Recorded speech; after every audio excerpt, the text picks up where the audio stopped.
In the first Iron Man movie, Tony Stark is one of the most arrogant men on the planet. He is rich, he is brilliant, he is celebrated. He sells weapons to the highest bidder and never asks what they will be used for. He lives entirely for himself, his reputation, his pleasure, his ego. And then terrorists kidnap him and throw him in a cave. In that cave, with no money, no resources, no team, no way out, he builds the most powerful thing he has ever created. The Iron Man suit was not born in his lab. It was not born in his boardroom. It was not born in a moment of comfort or success. It was born in the worst moment of his life. I want to talk to the man watching this who feels like he is in a cave right now, because what I'm about to share with you is going to completely change how you see your situation. My name is Bobby Sanders, and I am the author of Called to Rise, and I wrote that book from inside my own cave. I was working 13 to 18 hours a day as a food delivery driver. Yes, 18 hours a day sometimes. Before that, I was a meter reader, walking 10 to 20 miles a day. And then after my shift on Fridays, I would go to my church to clean the bathrooms at night.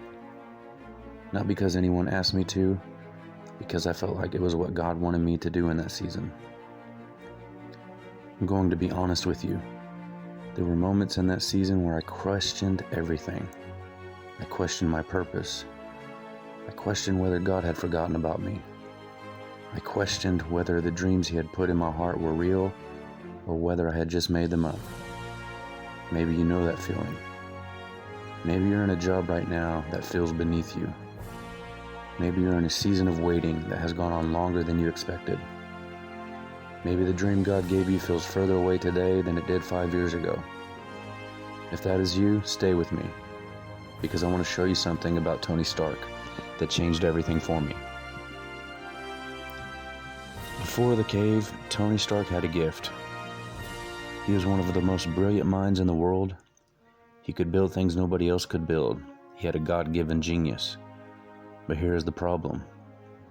He was using that gift entirely for himself. He was selling weapons to the highest bidder without asking what they would be used for. He was not protecting his gift. He was monetizing it without stewarding it. And then one day, the weapons he sold ended up in the hands of the very terrorists who kidnapped him. His own gift, misused, unprotected, given to the wrong people, came back to destroy him. I want to ask you something, and I want you to sit with it. Is there a gift in your life that you've been using for yourself? A talent, a skill, an ability that God gave you? You've been spending it on your own comfort, your own reputation, your own agenda? Because here's what I have learned. God cannot give a man his full destiny when that man is still living entirely for himself. Not because God does not love him, but because a man who lives for himself will use every gift God gives him to serve himself. And God is not in the business of giving men gifts to serve themselves with. So Tony ends up in the cave. Everything is taken from him: his money, his team, his reputation, his freedom. He has nothing. And in that cave he meets a man named Jensen. Jensen is a fellow prisoner, a man who has lost everything, including his family. And Jensen shows Tony something Tony has never seen before. He shows him what it looks like to live for something greater than yourself. In the cave, Tony cannot rely on any of the things he has always relied on. He has to go inward. He has to face the question he has been running from his whole life. Who are you when you have nothing? That is the question the cave is designed to answer. When the job is gone, when the money is tight, when the relationship is hard, when the dream seems dead, when you are cleaning church bathrooms at night after a long day and nobody knows your name and nobody is watching. Who are you then? That is the man God is building in the wilderness. That is the man who will be ready to carry the dream when it finally arrives. Now here's the thing that most people miss about the Iron Man story, and yes, I know it's just a movie. Tony had the genius before the cave. He could have built that suit years earlier. He had the intelligence, he had the resources, he had the technology. So why didn't he? Because the suit in the hands of the man Tony was before the cave would have been a weapon of mass destruction. Not because the suit was evil, but because the man was not ready to carry it. He was too selfish, too proud, too consumed with his own glory to use something that powerful for anyone other than himself. If God had given Tony Stark the Iron Man suit before the cave, and again we know this is a movie, but hear me out. Before the humbling, before the stripping away, before the transformation, Tony would have used it to make himself more famous, more powerful, and more dangerous. The cave did not just produce the suit. The cave produced the man who could carry the suit without destroying himself and everyone around him. And I need you to hear this. God is not withholding your dream because he does not trust you. He is withholding it because he loves you too much to give it to the version of you that would destroy it and yourself with it. The dream is real. The calling is real. God has not forgotten you. But he is building the man first, because the man who has been able to carry what you've been carrying now is not enough.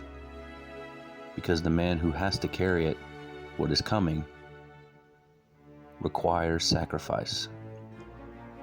Joseph had the dream at 17 years old. God showed him exactly where he was going. But Joseph was arrogant, immature, a tattletale, and completely unprepared to lead. So God put him in a pit, then a prison, then a wilderness. And by the time Joseph stood before Pharaoh, by the time the dream finally arrived, the man was ready. The character was built. The pride was gone. The humility was there. The dream did not change, the man changed. Your dream has not changed either. You are changing, and that is the whole point. What came out of Tony Stark's cave was not just a suit. It was a transformed man.